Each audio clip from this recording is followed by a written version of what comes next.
अभी हम लोग उत्तर प्रदेश की राजधानी लखनऊ से हैं और यहाँ पर हम लोग देखना चाह रहे हैं किस प्रकार से लोगों का नजरिया या यूं कहें ओपिनियन है भारत के संदर्भ में। तो हमारे साथ मोहतरमा है, आइए उनसे जानने की कोशिश करते हैं। जी, आपका पूरा नाम क्या हुआ? आयुषी सिंह। आयुषी जी, तो आप बताना चाहेंगे भारत अभी किस स्थिति में है दुनिया की बात की जाए तो? जी सर, मतलब अगर हम कंपैरिजन करें पिछले से लेकर अभी में, तो पिछले के मुकाबले अभी भारत काफ़ी बेटर स्थिति पे है। जैसे वर्ल्ड वाइड अगर हम देखें, तो भारत का नाम जिस तरह से हो रहा है, जिस तरह से मोदी जी काम कर रहे हैं और जो भी चीज़ें हो रही हैं, तो काफ़ी अच्छा भारत का आउटकम निकल के आ रहा है, वर्ल्ड के हिसाब से अगर हम देखें तो। आयुषी जी, आप भारत के जो अभी वर्तमान प्रधानमंत्री हैं, जो मोदी का जो दौरा हुआ, जैसे अमेरिका की बात की जाए, इजिप्ट की बात की जाए, उससे क्या आउटकम निकल के आया, उस पे क्या कहना चाहेंगे? बहुत अच्छा हुआ है, जैसे कि मतलब वैसे तो अगर मोदी जी ऐसे अगर वहाँ पे ट्रैवल किया है, वहाँ गए हैं, तो वो इसीलिए गए हैं कि मतलब कंट्री को एक अलग तरीके से लोग उसे उन्हें देख सकें।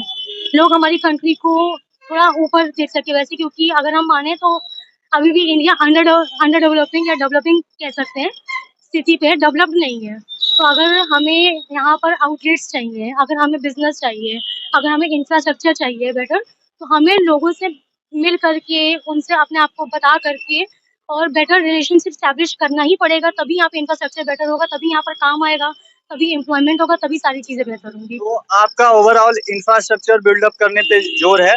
अगर हम बात करें भारत का रुझान रूस की ओर ज्यादा रहता है, तो आपका यहाँ पर क्या ओपिनियन रहेगा कि भारत का जो झुकाव है अमेरिका की ओर जा रहा है, तो भारत अभी किस ओर जाए? अमेरिका की ओर अपनी स्थिति को मजबूत करने की कोशिश करे या रूस की ओर? अगर कम वैसे बोलेंगे तो दोनों ही बेटर हैं, क्योंकि रूस भारत का बहुत पुराना दोस्त है और हमको जब ज़रूरत थी तो हमको प्रायरली रूस ने ही मदद किया था। तो उनसे तो रिलेशन बिगाड़ना नहीं है, बट अमेरिका से भी अगर हमारे रिलेशन अच्छे होते हैं तो इसमें भी कोई बुराई नहीं है। दोनों लोगों को हम बराबरी में लेकर के चल सकते हैं। कहीं ना कहीं हम लोग को सामंजस्य बैठाने की आवश्यकता है। और अगर मुद्दों की बात की जाए, अगर भारत की आर्थिक स्थिति की बात की जाए, तो भारत को और किन सारे पहलुओं पर ध्यान देने की आवश्यकता है? वैसे तो बहुत सारे पहलू हैं, मतलब क्योंकि अनएम्प्लॉयमेंट इतना ज़्यादा है, पढ़ के बच्चे इतने सारे निकल रहे हैं पर नौकरियाँ हमारे हाथ में एक भी नहीं है।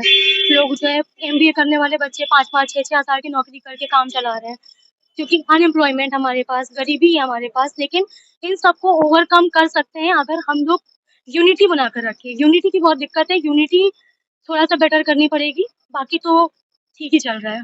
ओवरऑल जिस प्रकार से यहाँ पर आप कह सकते हैं धर्मों के बीच जो चीजें हैं, जी, वो विरोधाभास, जी। उसको खत्म करने की जी, आवश्यकता है। उसको थोड़ा-सा सही बैठाल करके, समझ करके, मतलब एक-दूसरे के धर्म को क्रिटिसाइज़ ना करके एक्सेप्टेंस को लेकर आना बहुत इम्पोर्टेंट है। जिस प्रकार से अमेरिका में वहाँ कुछ पत्रकारों ने मोदी जी से क्वेश्चन भी कर दिया इस संदर्भ में, तो इसके ऊपर वही मतलब कि अब यहाँ पे क्योंकि अगर क्वेश्चन हो रहे हैं, क्योंकि यहाँ पे चीज़ें वैसी हो रही हैं। अगर हम उन चीज़ों को बेटर रखें, तो हमसे सवाल भी उस हिसाब से नहीं किए जाएँगे। अब यहाँ पर अगर हम देखें तो यहाँ पर एजेंडा बना देते हैं उन चीज़ों को। अगर कोई भी चीज़ है तो हमारी जो इकोनॉमी है, हमारी जो चीज़ें हैं, उनको ना बना कर के धर्मों का एजेंडा बना दिया जाता है कि हिंदुओं में ये हो रहा है, मुसलमानों में हो रहा है। वो नहीं करना है हमें। हमें यूनिटी बना कर के हमें अपने एकजुट होकर देश के लिए काम करना है। तो बेटर होंगी चीज़ें। कहीं ना कहीं हमें अनेकता में एकता देखने की जरूरत है। जी, तो बहुत बहुत धन्यवाद आयुषी जी आपका। Thank you. बस यही रिपोर्टिंग यहाँ से हम लोग कर रहे हैं और मिलते हैं ऐसे इंटरेस्टिंग रिपोर्टिंग के साथ। धन्यवाद दोस्तों, जय हिंद।